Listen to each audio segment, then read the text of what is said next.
What's up, and welcome to another episode of the Grindline Podcast. This is episode 269. Nice. Ah, I am your host, uh, Craig. I am here tonight with Ryan. I mean, nice and not nice. The Red Wings are tied with the Caps right now. Second period with 9 minutes and 40 seconds left in a must-win game. so what an incredible night to record. Oh my god. Right? Oh man, Robbie Fabry can't catch a fucking break.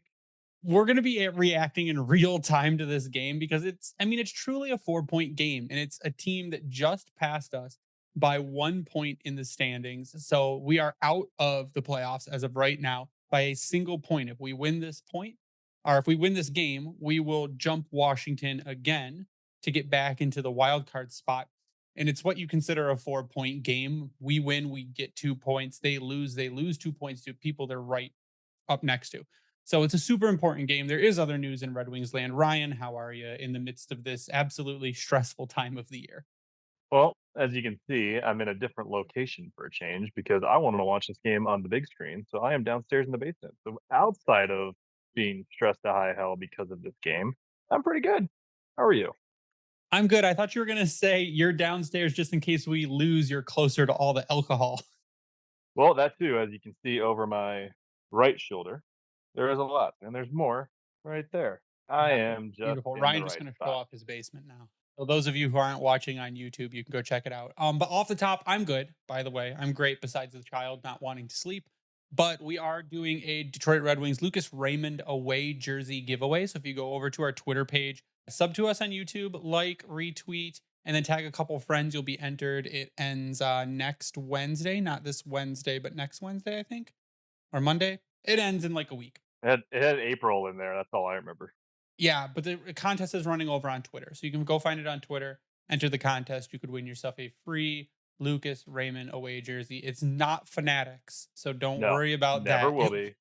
It will be one of the remaining stock at Vintage Detroit, who we also have our exclusive T-shirt collection through. But We're I'm gonna have great. to we're gonna have to eventually do giveaways where they're like outsourced on eBay or something, and we'll have to find Adidas or CCMs and buy them and then give them away or some shit like that. Jersey giveaways are going to be so It's much gonna more be it's involved in gonna the be a future. Red Wings mystery box. That's what it's gonna turn into. And if Ryan sounds muffled, it's because he's using AirPods instead of his actual microphone. I don't trust my laptop, so I don't know how the speaker would be on there, and you probably hear every bit of the game. So what we're going to talk about real quick, we're going to do some Red Wings housekeeping news before we move on to kind of the playoff race and where the Red Wings are at in the standings right now. The first bit of news that came up is the Detroit Red Wings on the 25th of March, so yesterday, reassigned Jonatan Berggren to the Grand Rapids Griffins. He was not playing games. He No, kept his waiver. They didn't play him purposefully to keep his waiver eligibility. He will go to Grand Rapids. He will help them get to the playoffs and in their playoff race. In 43 games in Grand Rapids this season, he has 19 goals and 27 assists for 46 points. In 12 games with the Red Wings, has 2 goals and 4 assists for 6 points. The only thing is that I feel like this is like the nail in the coffin for Berggren. You do called him you? up. I do, because you called him up and you kind of give him like the hope that, hey, if they didn't want me here to help them push for the playoffs, they wouldn't call me up. And they play him a couple games and then they sit him and then they send him back. And it was already rumored out there that he had kind of like said no to an extension already. Yeah. He declined what they were offering him. And I just feel like if he couldn't stick through this, where the Red Wings went on some bad stretches and they were playing bad hockey, and then we go to Nashville and we lose a 1-0 game, which still pisses me off because of people standing around doing nothing. But Yeah. you didn't play him there. And then you send him back to Grand Rapids. And granted, it's because he's waiver eligible and he can Yeah. help that team move further. Still, because they didn't play him an extra game like we're talking about, which allowed him to make that free pass. I get it, but the word was that he didn't sign the contract because he wanted a permanent NHL spot. To me, it doesn't feel good. No, it doesn't. But I mean, they still own his rights, which in that sense is a positive. So they still control the cards there in that sense. When you look at some of the guys and how they've been playing of late, like especially some of the veterans, like you're telling me that Bergie as a third, fourth line guy isn't gonna do a little bit better than maybe a Perron in a depth role or a Fabry making $4 million on your fourth line. You traded Klim Kostin because he was costing you too much to be on the bench on your fourth line.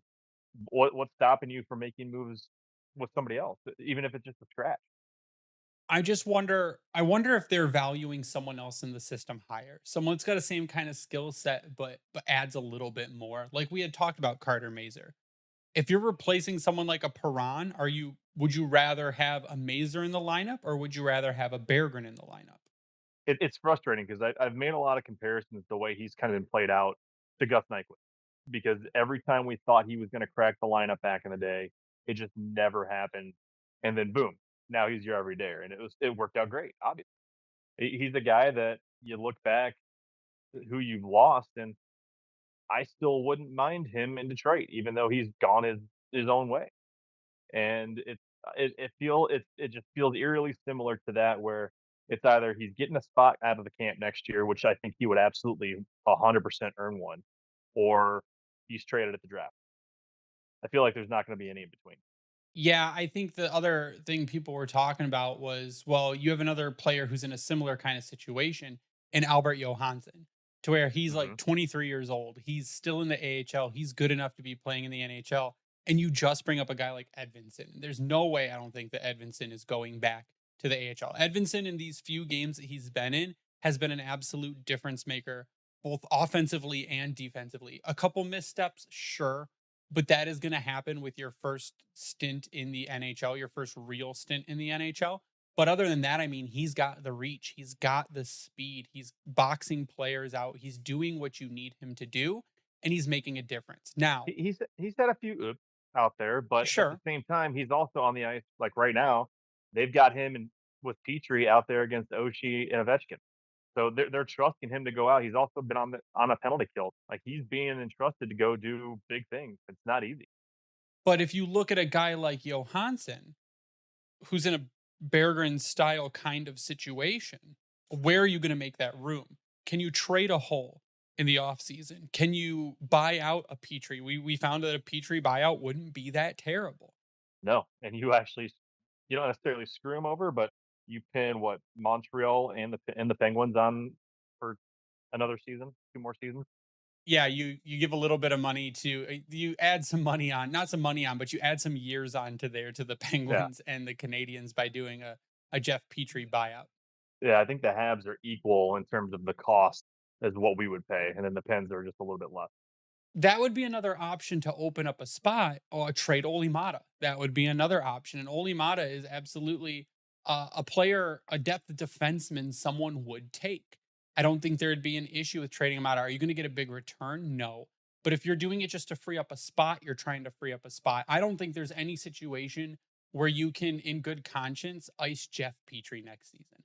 I just this the missteps are so large that even if you say it's veteran presence and it's depth, it's just not worth it when he channels his inner Jonathan Erickson and goes pile Oh on for a good 5 minutes and ends up directly like him and Michael Rasmussen were the reason you lost that Nashville game. The puck drops, they stare at it, no one moves, and then you lose the game 1-0. So I don't think you can in any good conscience ice Jeff Petry. You have to put Edvinsson in full time. You have to find a way to bring Johansson in. But I still think that Berggren is the odd man out. I think you trade his yeah, rights in the offseason and he goes on to have a good NHL career and you get pieces for him. yeah, and you get a decent pick. I think is the way I'll put that. I don't think you're going to get anything else fantastic, I'm but not even looking at a pick. player. I'm looking to package him for a effective player. I think it would work. If you trade him and a first and another piece for a top six forward, Or are you going top six forward, or are you somehow trying to pull on a top four defenseman? I would say I'm looking at a top six forward at that point. If Goal you can scoring kind of forward. move it around a little bit. When Jake Wallman gets back, you got Wallman Sider. You can move Sherratt to the right, and you could go Edvinsson Sherratt, and you could go Johansson and whoever's the leftover defenseman, whether that's Mata, whether you can't get rid of Holl. and then you carry the extra. So you can make the room, but I think you need a impactful top 6 forward. Yeah, I would agree. I mean, it's not, and a lot of that speaks to whether or not are you bringing back Perron? Are you bringing back Patrick Kane? Or do they want to come back for that matter? All the signs kind of point to yes on both sides. I would be after especially his latest stretch, not too terribly upset if David Perron moved on, but tonight he's hopefully having a resurgence because he's not actually just dumping the puck every time he gets a hold of it. Was already took a stupid penalty. Well, he got that out of the way early, so let's just hope it sticks that way. There's big decisions to be made that are going to impact this team because next year is the turning point, and we've kind of talked about this the last couple of years. That right around now, 2023 ish, give or take plus or minus one, this next off season is the biggest one of Eisenman's tenure, hands down. Like this team, the expectation will be absolutely has to make the playoffs. This year is, I think, icing on the cake of as to where they're at, but they should also be if they would have just gone freaking 500 during that stretch, or even won just 3 games during that losing streak, they'd be right behind Toronto in the third, looking at third place like Tampa is right now. It's just ridiculous. So the only other side of that, and just talking about just filling out the roster in the offseason, you got to figure that the Red Wings will have around $29 million in cap space. If you're giving Mo Seider an $8 to $8.5 million contract, if you're giving Lucas Raymond a $7 to $7.5 million contract, if Patrick Kane agrees to take a $4 million deal, what that's going to leave you with is around 10 million, between 8.5 to $10 million to sign someone.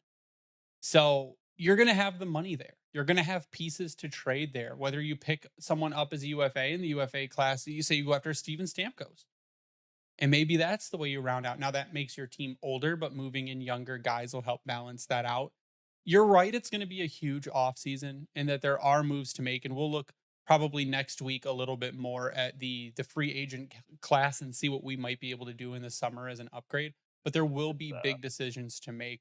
One of the decisions they did make today, though, is the Detroit Red Wings signed center Emmitt Finnie to a 3-year entry-level contract beginning in the 2024-25 season. The Grand Rapids Griffins also immediately signed him to an amateur tryout as soon as he was signed by the Red Wings. So he will be able to finish his season out in Grand Rapids and help them make a push. I checked Elite Prospects. Elite Prospects doesn't have him listed as a center. They have him listed as a left wing, but he was drafted in 2023, round 7, pick 201, and in 62 games played for the Kamloops Blazers in the WHL had 59 points. And he's kind of what I would consider your dark horse kind of player. If you're talking dark horse and guys who are late round picks who really stepped up in the next year, Kamloops was one of the worst teams in the WHL, and he killed his previous season. Still put up a point per game in 2023, 2022-23 in 64 games played. He had 35 points. This season with objectively worse team, 62 games played, 59 points. So yeah, almost a point per game player. That's amazing. And we've seen what moving a guy. I mean, it's great that he made it out because we saw what Danielson was going through with a team that was struggling, and he just hit it off. But he was still putting up points, arguably like what you just described. So that's awesome. So he is still 18 years old, which is good. Huge. He's born in June, so he was a young draftee, is what he was. He was on the very young side. That's 18. The draft was the 28th and the 29th, and he turned 18 on the 27th. So he turned 18. What a birthday gift! A day before the draft, which is like that's as young, I think, as you can get to be draft eligible, which is the day before. But he is 6'1", 183 pounds, and he's just, I mean, you watched him at the prospect. Boy for 18. Yeah, it's big. And you watched him at the prospect tournament, and he had a good tournament. And he was one of the guys who was constantly being effective, and he was noticeable on the ice. So he's one that you hope maybe could turn into an eventual NHL player in a depth center role, maybe a Joe Veleno replacement, because I'm not sure if Joe Veleno sticks around in the offseason. But I don't know. It's another guy that you've got in your back pocket, and if he hits And if it's another 7th round pick that hits, and it's still yet to be seen if Elmer Soderblom will ever get a spot, but it would be another like very late round draft pick that gets an NHL shot when people are now complaining about Steve Yzerman's draftability. If you complain about Yzerman's draft, I can't take you seriously because all you have to do is go back to when he entered the league as a GM at Tampa and look at the history there. He's drafted some of the best players in hockey right now that are playing right now. We've talked about this just recently. Like I don't understand how you can get pissed off at the picks that he's made, and we're not because we're seeing the impact even now on the ice right now. Like, what are you expecting, right? Is it because it's not a top 3 pick? It's not a Connor No, McDavid? Is that what they're pissed off about? no, the complaint is that it boils down to, well, where are they? Oh, it's We not don't see fast them enough? on the team. Where are they? Sorry that an 18-year-old kid isn't ready to play grown man hockey. I think what a lot of people don't realize is that outside of generally lottery picks, players take a few years to develop unless the team is really desperate, like Buffalo, and just can ice a prospect because they don't have that depth on their roster to play a vet or to play someone who's better. That prospect is their best chance, and look where they're at.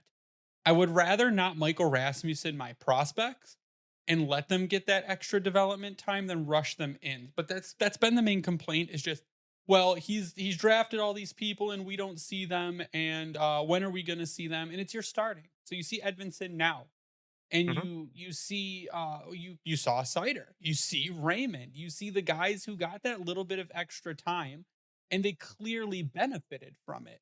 So, oh look, David Prawn scored. David Perron.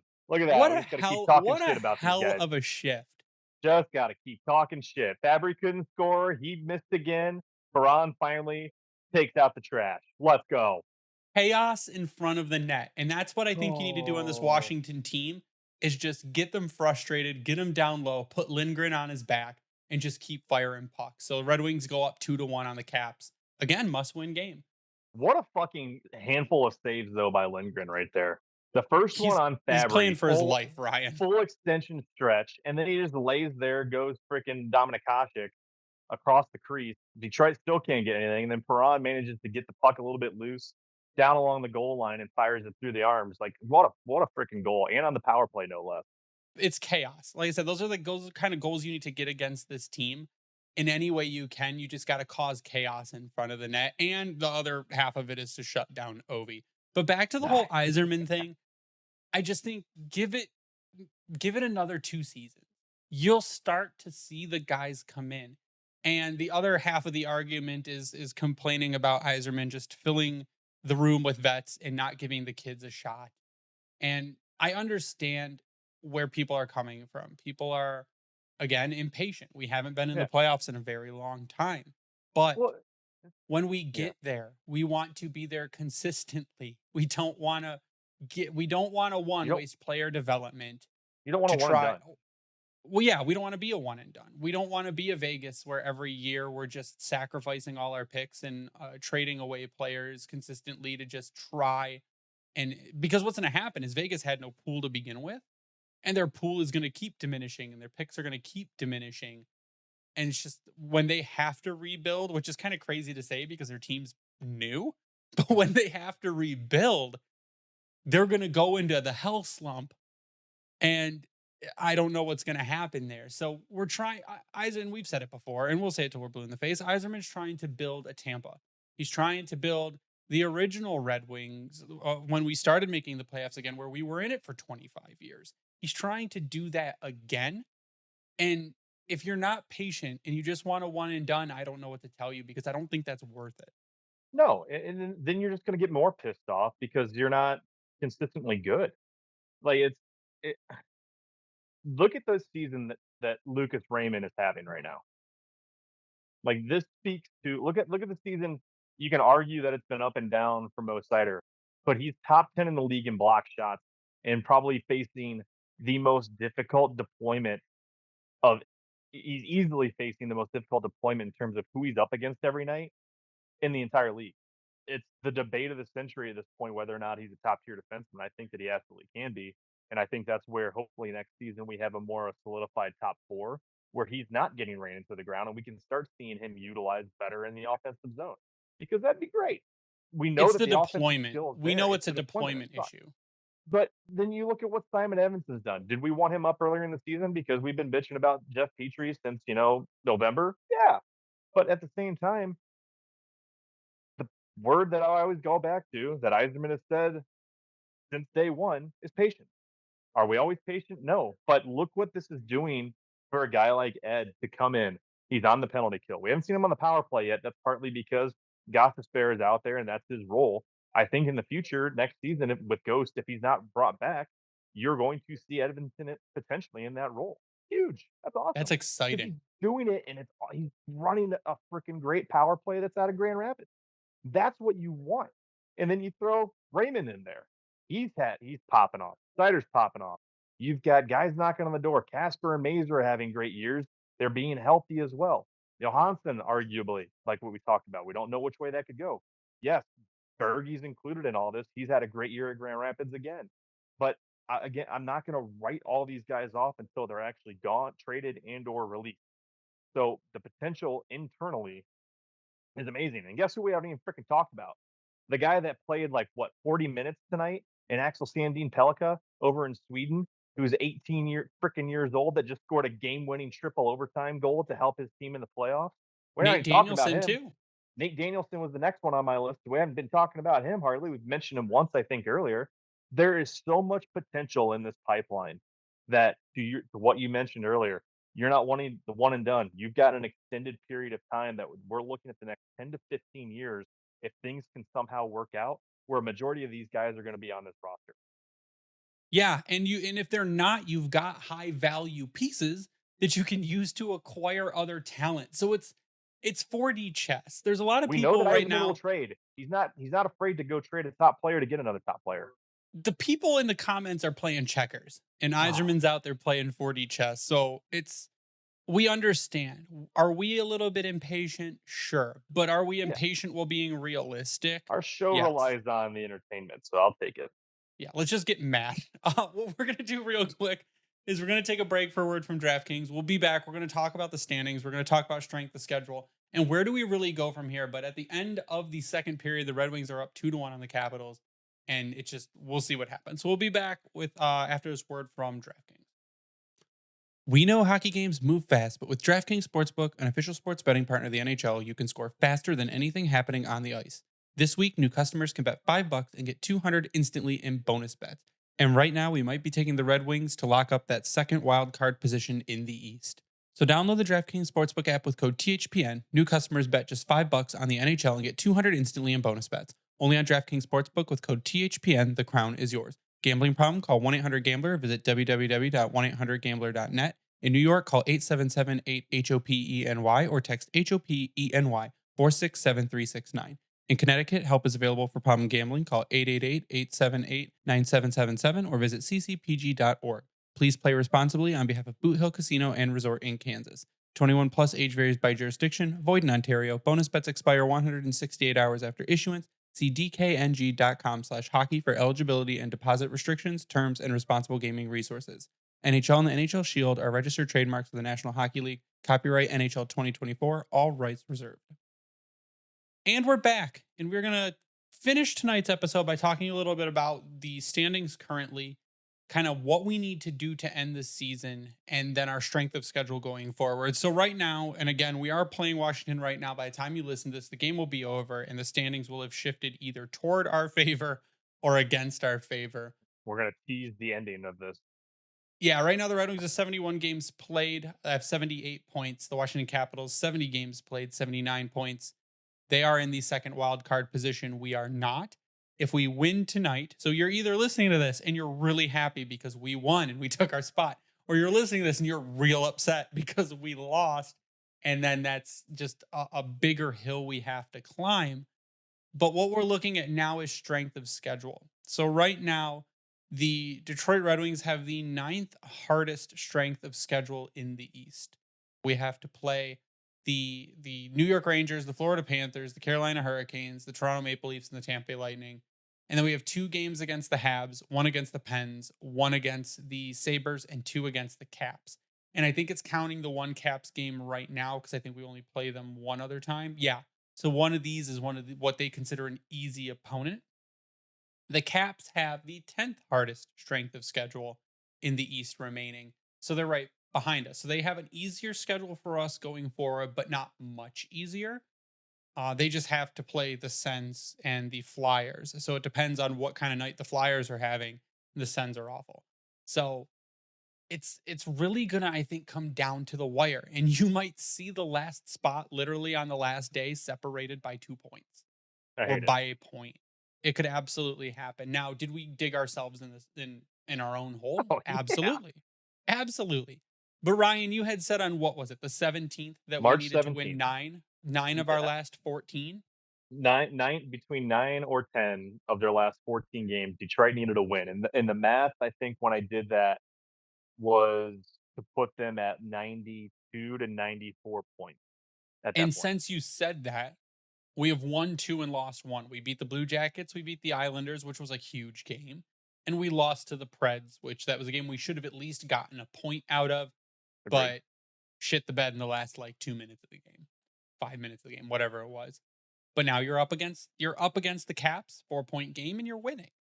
Going into the third, which is a thing that you need to have because you're one of the best in hockey with it.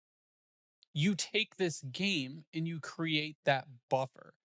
And again, if you look at the teams around you that are chasing, you've kind of just blown the not blown the doors down, but you've got a 3-point gap with the Islanders with the same amount of games played. The way the Islanders are, they're either very hot or they're very cold.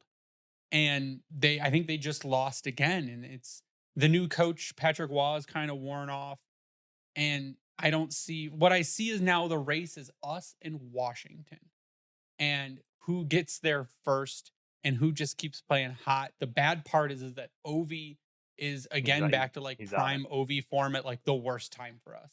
What did I say earlier? He's got, I think it was 9 points over his last 6 or something games, and 8 of those points are goals. So he's found the scoring touch all over again. Yeah, which is really, really Terrifying. unfortunate. But Seider's been doing his part. He's got a block shot on one of his blasts, so keep it going. One more period. But after this game, you've got the Hurricanes. You're at the Hurricanes, you're at the Panthers, and you're at the Lightning. Those are Road 3 trip from hell. teams right now that are really good. They're going to be hard to beat. 3 teams you've struggled to beat. Well, you struggle to beat, yeah. But the Rangers come into LCA. The Sabres come into LCA. I'll The be there for Caps both come those into games. LCA. So it's a tough it's going to get harder. You had an easy stretch where you lost a lot of games that you should not have lost. Mhm. And that's where instead of building up this bigger cushion, you have an 8-point cushion, you make it a 10, you make it a 12, you make it a 14 game cushion. You blew it all away. And now you're racing. And Yeah, racing is maybe it doesn't make it more exciting. Exciting might not be the word that I use. It makes it more stressful and more frustrating, I guess. But what you're seeing is that the Red Wings are now coming out with more jump. They're starting games on time. They're pushing hard. They played the hottest team in the league, which was the Predators, to a scoreless game very late into the third. This is the Red Wings playoffs right now. This is what shows you, are you built to go down the stretch? Can you take these games? Can you take over? Can you play consistent hockey? And I think what's encouraging to me is that it looks like they've realized their issue with starting on time and have turned it around. They're being more physical. Mo beat the shit. And I don't care how bad you think that fight was, where everyone was like, he didn't land a single punch. That's he didn't. garbage. Mo Debatable. beat the hell out of Forsberg. After Forsberg had dropped the gloves and got in several cheap shots before Mo even took his gloves off.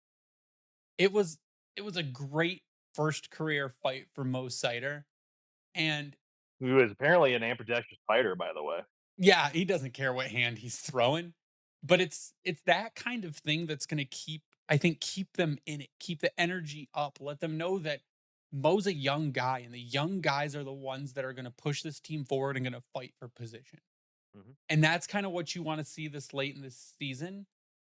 And part of it was Larkin was gone and they were defeated without Larkin. And again, people keep saying Larkin should get heart votes because the difference between the team with Larkin and without Larkin is absolutely staggering. But that's what you want to see out of your guys is just that fight and starting on time. And they've been starting on time. Mhm. And all you need to fix now is the shot differential.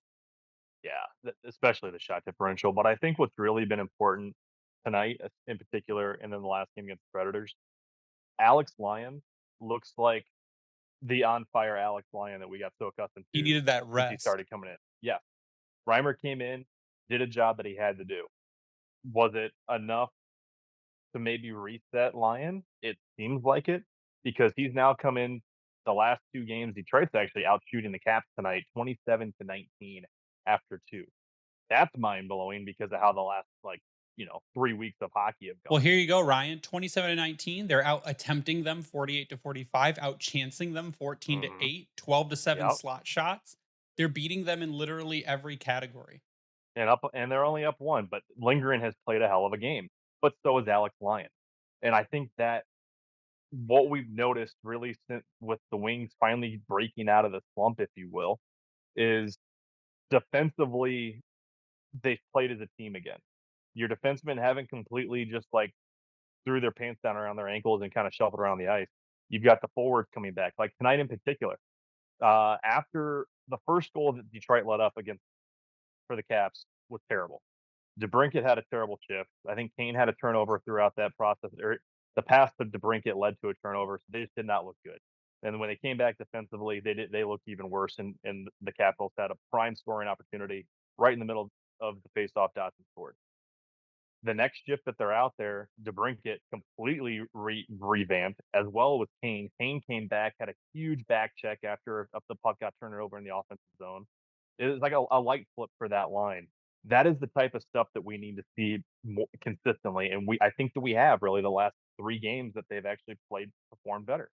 And but then that also speaks to what they're doing as with the defensive effort as a whole. Starting to see the pucks get clear to the corner more. We're not seeing them. It's still happening, but not as often where it's just blindly trying to go up the board. We've been unlucky with it a few times so far tonight, I think, but it's also been a great play by the defenders on from the Capitals to keep it in because of the way that they're playing in those key areas in front of the net. Lyon is back, it seems like, playing with that confidence that we saw for so long when they were winning and just more or less dominating on the ice. All those things have kind of re-clicked a little bit, and like you said, they're 2-1 since that March 17th tweet that I put out there, I think it was. So if they can limit those lulls, go on a couple game benders, they can do it, regardless of what the Capitals do. So I think what Newsy had said, and it's a really good point, is that Alex Lyon is, and maybe it wasn't Newsy, but Alex Lyon was playing so well because the guys were playing calm and confident in front of him. Mhm. And when the guys start playing more loose and scramble in front of him, that causes the goalie to scramble. And we've And seen that that with Reimer causes too. it happens with I think every goalie.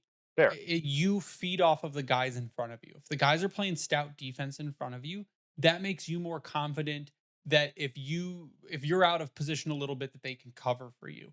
When you have Perron go in dead controller or disconnect in the corner, you're going to scramble more, and that's going to lead to more goals. So I think Lyon needed the same thing. He needed the reset so that you can clear your mind, your team can improve their game while you're not there, and then you get back into the groove once you come back. Your team knows that you're the guy. You know that the team in front of you has been playing better defense and that you can just go back to the way you were playing. And again, this is the most games Alex Lyon has ever played. Mhm. I don't think anyone expected him to do what he's done this season. At one point, No. he was a top 5 goaltender in the league, which is absolutely crazy to me. But it's just keeping that confidence going forward for the remainder of the season because after this, you got what, 10 games left after this? And And it's crunch time, baby. yeah, and what's key too is we're entering that stretch where Lyon kind of took over for the Florida Panthers last season to help get them into the playoffs. This is now going to be that moment, make or break moment for him, and really Reimer, because what happened with the Panthers, they kind of lost faith in Bob. He just was not playing well in the going into roughly the final month. Yeah, he took over into the playoffs after a couple games and led them to the cup final. If Lyon can have remotely close of an effort that we saw out of him last season with the Panthers, there's no reason why I can't see Detroit making it. All right, Ryan. We're gonna cut this one short so we can watch the third period. I Appreciate just you. want to get your kind of keys to the remainder of the season and your final thoughts before we sign off here. He's the remainder of the season is they keep competing, and that really just rings home for tonight's game as well. Like, start on time because we saw that tonight, and it kind of set the tone. Yeah, the Caps came back out and were pushing pretty hard, but Detroit didn't fall apart because of it. They're doing things simple, keeping it and going. God damn it! And they've already been scored upon. And look at that. We don't keep it simple. Yep. And I think Panic. so much for everything we said about them being calm and collective in front of the net and clearing things out. I forget what the rest of my thought was. They just gotta keep it simple and but also be like play hard because right now it's too inconsistent. They didn't start the series fast, and the Caps did with Ovi out there. He pushed that pace. You need someone to have that gear for you. And right now, there's just it's a roller coaster of emotion for it. So we'll see what happens. Already are in 33. Yeah, I'm just gonna say keep starting on time. You keep starting on time, you get the offense going, anything can happen. And again, our season and the cap season going forward is about the same as far as strength goes. So you've just got to outplay the team that is right on your heels, or actually you're right now on their heels. You just Mhm. have to outplay them. Like Ryan said, you've got to find that extra gear and be able to push when the game is on the line. And hopefully that's what they do now because it's a tie game. It's a 0-0 hockey game right now. Yeah, this game needs to be won in regulation. You can follow me online at Bringing the Winning. You follow Grindline Podcast online at Grindline Pod. You can follow the Hockey Podcast Network at Hockey Podnet. We thank them for hosting us and spreading us around. Just check out Vintage Detroit, where we have our exclusive collection right now, and it is the only place you should get your Detroit jerseys from and worked on. Yeah, no priority patch at Vintage, by the way, Yeah, no, you will unlike get LTA. your jersey just as God intended. You will get your Red Wings jersey. Every single jersey has the priority patch. I finally saw it from my own eyes the other night, last week, and I couldn't believe it. Yeah, that's blasphemy. But yeah, join us out there on opening day weekend for the Tigers. We'll be out there next Friday. Mhm. You can come meet us, talk to us about the Red Wings, and we'll be chilling out there with the Vintage Detroit friends over at their location. But that is April going to do 5th, it for us by the way. tonight. So for Ryan, I am Greg. You stay classy, Hockey Town.